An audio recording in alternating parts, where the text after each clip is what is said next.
Estimación por intervalos. Antes que nada vamos a entender el propósito de la estimación por intervalos. Este método que vamos a estudiar permite establecer ciertos rangos de valores probables para nuestro parámetro. Esto es un rango de valores que contendría pues este parámetro que se desea estimar con una confianza, con una confiabilidad, tal vez podríamos decir, fijada con anticipación, esto es a priori. Este concepto tiene mucha relación o es prácticamente el mismo que el concepto popular de margen de error al cual la mayoría de nosotros estamos acostumbrados. Este es un término que comúnmente se usa cuando nos referimos acerca de información que ha sido tomada de una muestra de una encuesta, por ejemplo, y que estamos familiarizados por los periódicos, posiblemente. Vamos a hacer algunas preguntas que nos van a guiar en la discusión de acá para adelante. Digamos que tenemos un estimado de la media de una población. Digamos que este valor sea 24 minutos, como en el ejercicio anterior que hicimos, y deseamos conocer cuál es la verdadera media. La verdadera media en este caso sería pues el parámetro que estamos buscando conocer. La pregunta sería, entonces, ¿qué tan cerca está este valor que he obtenido de la muestra del verdadero parámetro? En otras palabras, lo que estoy preguntando es, ¿cuál es el margen de error? Ahora, esta pregunta no es fácil de contestar, sobre todo considerando que hay varios factores que debemos tomar en cuenta, tales como el tamaño de la muestra y la variabilidad de la población, considerando que ambos simultáneamente pueden afectar este error que ya hemos mencionado.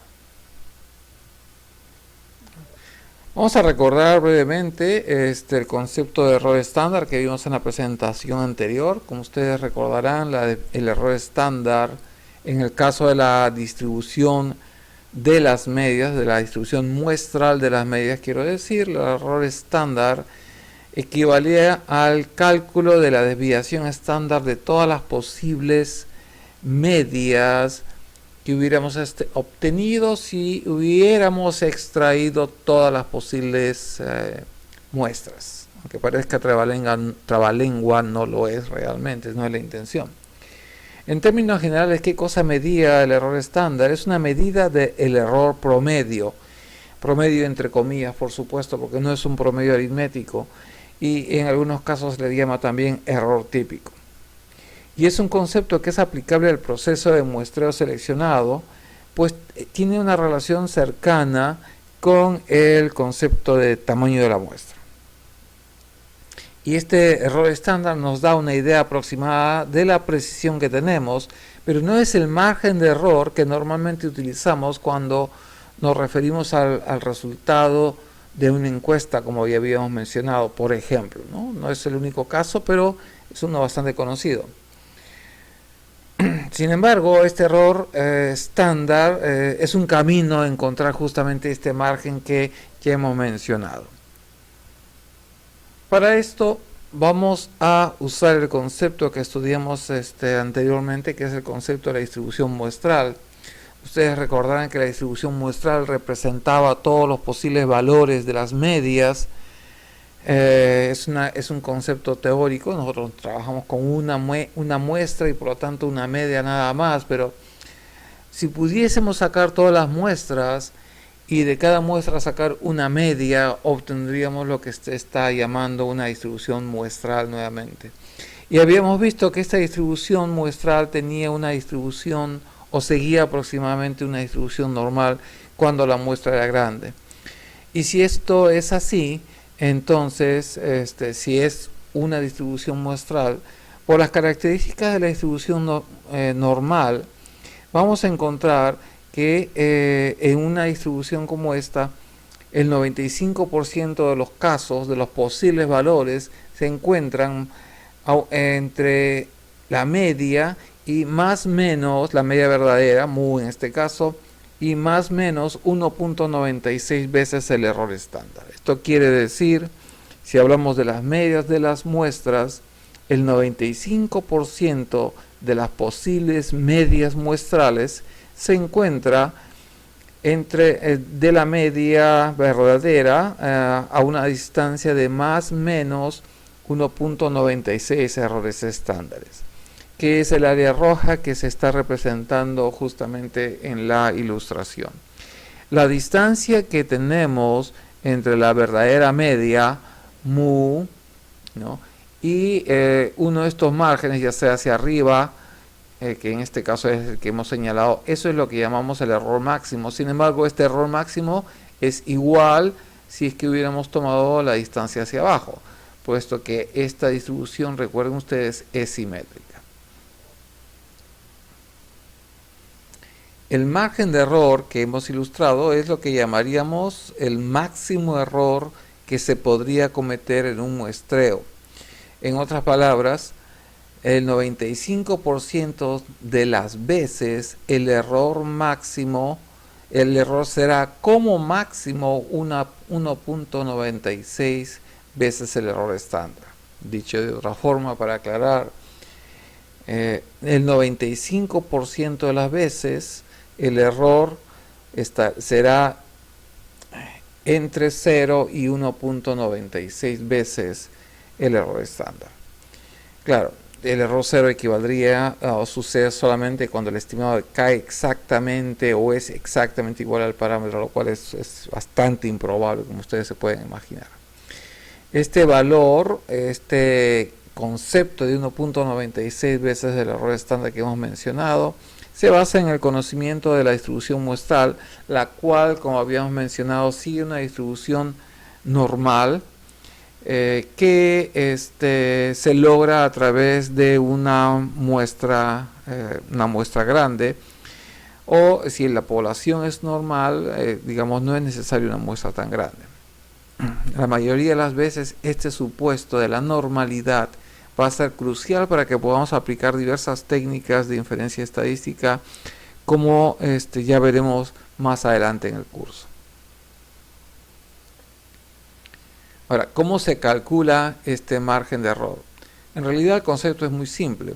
El margen de error va a ser una constante z multiplicada por el error estándar.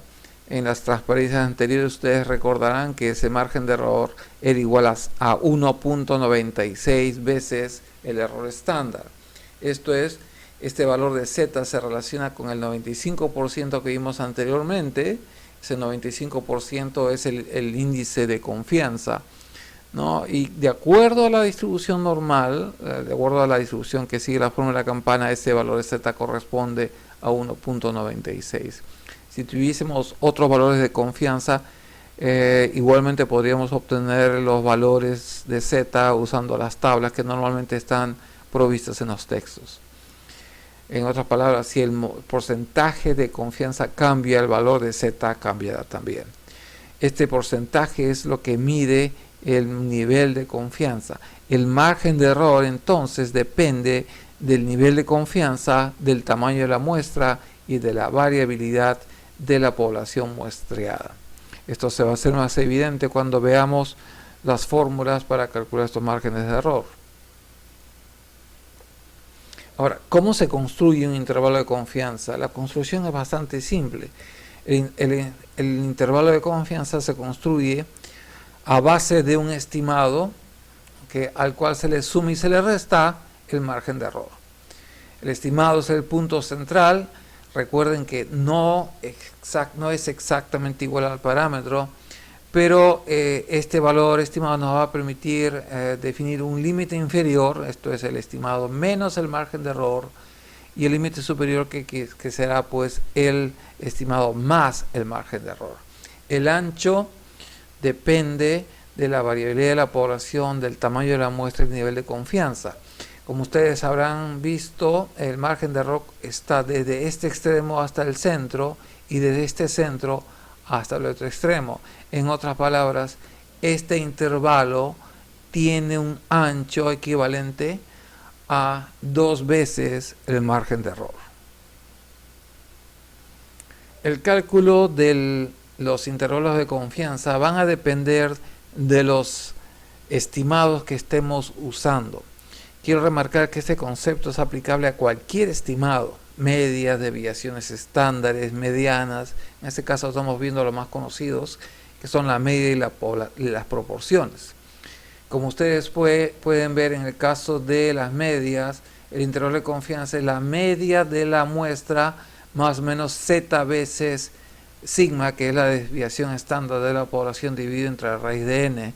Si ustedes recuerdan en las transparencias, en las presentaciones anteriores, este cociente es equivalente al error estándar. Y cuando no tenemos sigma, se aproxima mediante la desviación estándar de la muestra. En el caso de proporciones la situación es similar. P es el estimado de la proporción en la muestra y se le resta más o menos z veces este valor que está en raíz cuadrada. Hemos hecho toda esta raíz cuadrada que es equivalente al error estándar para el caso de proporciones. Si tienen dudas pueden revisar las presentaciones anteriores, por supuesto. Y en el caso de no contar con la verdadera proporción, que es el caso típico, se puede aproximar mediante la proporción P que se toma o se obtiene de la muestra. Ahora, ¿cómo se construye un intervalo de confianza en el escenario de una distribución muestral? Acá estamos mostrando una situación particular. Esta distribución muestral es la familia de donde se ha tomado una media de la muestra. Está indicado acá por este valor x barra. En nuestro ejemplo inicial x barra era 24. Y para construir un intervalo de confianza tomamos sumamos y le restamos una magnitud equivalente al margen de error. Esto es una cantidad 1.96 veces el error estándar. Como ustedes pueden ver, acá estamos ilustrando un caso en particular. El verdadero promedio, la verdadera media de la población no la conocemos. Estamos asumiendo que el 24 está por encima de este verdadero promedio, pero podría suceder que sea cualquier de estos valores. ¿Por qué digo cualquiera? Porque nosotros no conocemos la media. Lo que conocemos es que esa media varía y que este valor 24 que hemos obtenido pertenece a toda esta familia y podría estar en cualquier punto de este eje horizontal. Ahora, debido a la propiedad de la distribución muestral, nosotros podríamos decir que la probabilidad de que esté situado este 24 dentro de este rango es el 95%. Entonces, ahora quiero que veamos esta transparencia con mucho cuidado. Acá estamos viendo dos posibles casos. El caso de una muestra afortunada. ¿Por qué digo que es una muestra afortunada? El diagrama amarillo representa el caso de una muestra afortunada en el sentido de que hemos tomado una muestra tal que ha producido este valor del estimado, y usando este estimado y la misma información que hemos visto anteriormente, esto es sigma y raíz de n, hemos construido un intervalo de confianza. Es el intervalo de confianza amarillo, digamos. Y como ustedes pueden ver, debido a la construcción y al caso particular, al valor del estimado, este intervalo está capturando, digamos, el verdadero promedio mu. Este verdadero promedio mu está situado, digamos, dentro del intervalo de confianza que hemos señalado. Si nosotros viviésemos este caso, nosotros podríamos estar, digamos, satisfechos, digamos, de alguna forma, de que el intervalo de confianza ha capturado, digamos, el verdadero promedio. Sin embargo, igualmente probable podría ser la situación en que nosotros, haciendo el procedimiento idéntico, obtengamos una muestra desafortunada, no porque hayamos hecho malas cosas, sino por el azar del destino, sencillamente. Como las muestras varían, es posible, aunque muy poco probable, que nuestra media de la muestra se aleje demasiado del verdadero parámetro, y al momento de construir el intervalo de confianza rojo en este caso, este intervalo rojo no incluye al verdadero parámetro, lo cual sería considerado desafortunado, por supuesto. Afortunadamente, eso sucede muy pocas veces. En general, esto sucede solamente un 5% de las veces. Con lo cual nos deja pues un 95% de casos favorables, digamos.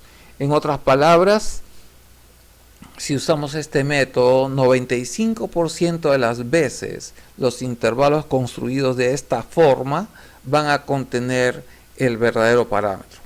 Ese es el concepto de confianza al cual hacíamos referencia anteriormente. Esto mismo estoy ilustrando en este diagrama. Como ustedes pueden ver acá, cada segmento que ustedes pueden ver acá, los verdes y los rojos, representan un intervalo de confianza que ha sido calculado con un determinado tamaño de muestra. Podríamos, dependiendo de nuestra suerte, podríamos obtener uno de estos intervalos de confianza, pero es posible que hay algunos, el 5% de estos intervalos, que no capturen el verdadero valor del parámetro, ¿no? De ahí viene el concepto de confianza, como hemos indicado. Entonces, ¿qué cosa mide entonces el nivel de confianza, como se le llama? En cierta forma, el concepto de confianza mide la credibilidad que tiene el procedimiento para atrapar el parámetro dentro del intervalo que ha sido calculado. En cierta forma responde a la pregunta: ¿qué porcentaje de las veces acierta el procedimiento? Si nosotros usamos un nivel de confianza del 95%, el intervalo calculado acertará pues el 95% de las veces. Ahora, hay algunas advertencias que son necesarias en el uso del concepto de confianza. Un mayor nivel de confianza no quiere decir que la estimación es mejor, pues la precisión en general depende del tamaño de la muestra. ¿Cómo es esto? Bueno, sucede que si nosotros aumentamos la confianza, lo único que estaremos haciendo es requerir un Z mayor. Ese Z, recuerdan, en la fórmula del margen, tenía relación con el nivel de confianza. Cuando variaba el nivel de confianza, variaba Z. Si aumentamos la confianza, Z será mayor, ¿no? Pero el error estándar será el mismo. Por lo tanto, lo que estamos haciendo es sencillamente aumentar el margen de error. Recuerden que el margen de error es el producto de Z por el error estándar. Si Z sube, el margen de error aumentará también. El intervalo en este caso puede llegar a ser muy ancho y en ese caso deja de ser útil, pues más amplitud en el intervalo de confianza indicaría mayor ambigüedad. Veamos un ejemplo para aplicar lo que hemos visto. Se ha tomado en este caso una muestra de 100 observaciones, esto es n igual a 100, y la población tiene una desviación estándar de 8.23. Bueno, en la transparencia dice S, en realidad debería decir sigma. Si no conociéramos la desviación estándar de la población, tendríamos que aproximarla a través de S, como habíamos dicho. Las observaciones permiten calcular la media de la muestra, X barra en este caso, que va a ser 24. La pregunta: ¿cuál es el margen de error? O decir, entre qué valores puede encontrarse la verdadera media de la población. Acá está nuestro ejemplo resuelto. Lo primero que vamos a hacer es calcular el error estándar.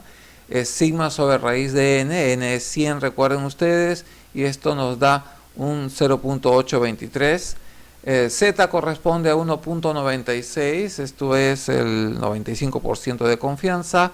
Por lo tanto, el margen de error es 1.96, Z por el error estándar, esto es equivalente a 1.61. Y lo único que tenemos que hacer es tomar ese margen de error y sumarlo y restarlo del estimado de la muestra, que era 24. En otras palabras, el intervalo de confianza va de 2.39 a 25.61. En cierta forma, una interpretación no muy tradicional sería pues que tenemos una confianza que la verdadera media de la población se encuentre entre estos valores, y esta confianza es el 95%, como hemos indicado. El concepto de margen de error también nos permite calcular el tamaño de la muestra. Digamos Si queremos un determinado margen de error, nosotros podríamos derivar a través de las fórmulas que hemos visto cuál es el tamaño de la muestra. En el caso de las medias usamos la fórmula del error para las medias, en cuyo caso, derivando sencillamente con un poco de álgebra, n será z veces al cuadrado. Z, recuerden, es el indicador de confianza de la distribución normal. Si es 95%, esto será 1.96.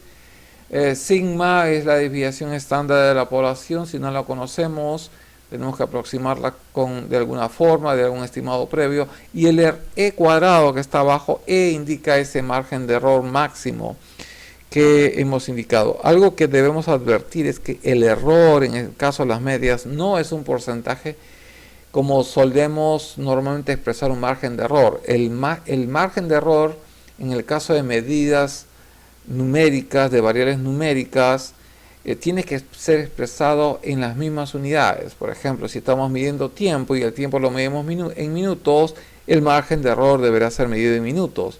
Por ejemplo, un margen de medio minuto, por ejemplo. En el caso de proporciones, la situación es muy similar. Estamos usando la fórmula del error estándar de la proporción, y en cuyo caso n es z cuadrado, la proporción multiplicado por su complemento, 1 menos la proporción, y en el denominador también tenemos el error al cuadrado.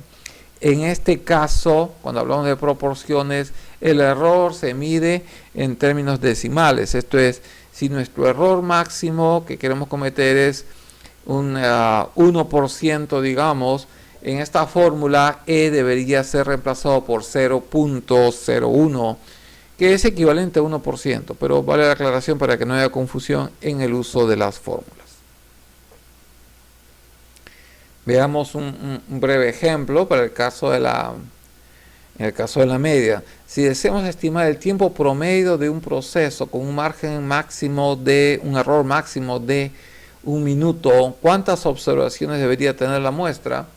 Bueno, estamos aplicando la fórmula para el caso de la media. Z es 1.96, sigma es 8.23, como vimos en el ejemplo anterior, y E será 1 minuto, ¿no?